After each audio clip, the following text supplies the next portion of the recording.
Congresswoman Carolyn B. Maloney, joined by Council Member Ben Kallos, along with community board leaders and community organization leaders, gathered along the Esplanade earlier today to celebrate and applaud the city's commitment of $80 million to John Finley Walk along the Esplanade.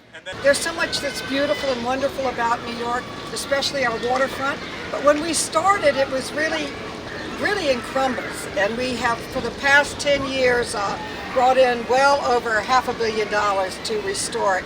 Public, private, city, state, federal monies.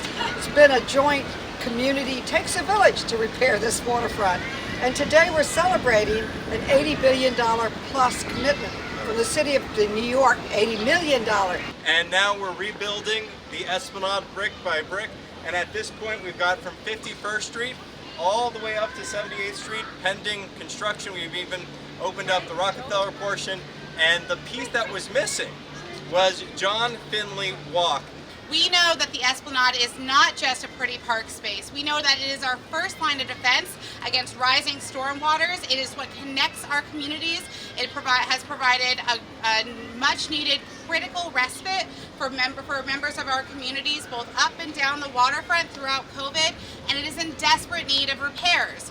In an interview, Jennifer Ratner, who is the president of the Friends of the East River Esplanade, said that she hopes that the $80 million commitment from the city goes towards much-needed infrastructure repairs along the 9-block stretch.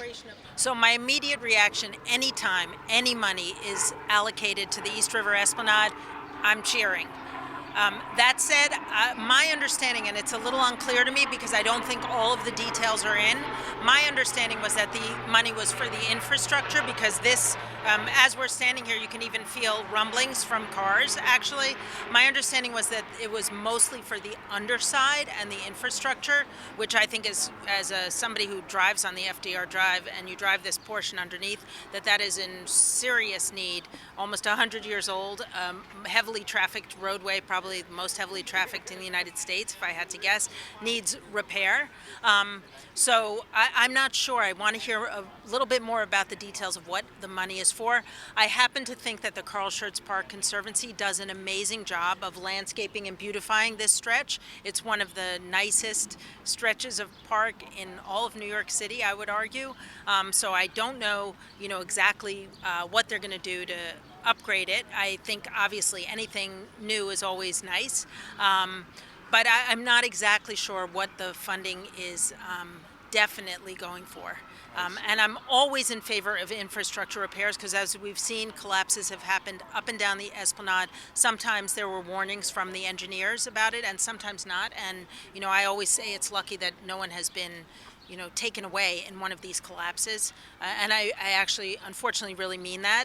And so if the money's going to infrastructure repairs, I'm going to cheer even louder for this portion. But I do think that 81st to 90th is a stretch that is quite beautiful right now on the top side, on the pedestrian biker side. What our group is really concerned with now is that the East Harlem piece, we keep shouting about this, is getting left behind. It's really, really unfair. That yes, $284 million has been allocated to it, but it's going to need a lot more to make it the gem that community deserves. And honestly, all communities use it because a waterfront is a contiguous stretch, and it's a greenway. And so repairing and reinventing one part of the waterfront really benefits an entire island of Manhattan and even the whole city. So that's why we keep screaming about the East Harlem piece. We want to make sure it gets done. We want to make sure that the city's funds are, added to or possibly even matched by the state or the federal government. We formed along with Civitas, we formed the Coalition for the East Harlem Waterfront of about more than 20 very prominent civic organizations who are also screaming and shouting for that East Harlem waterfront. So this waterfront getting money, great, especially if it's for structural repairs, but don't forget the East Harlem piece. Mark Bucinich reporting along the Esplanade for Tap Into.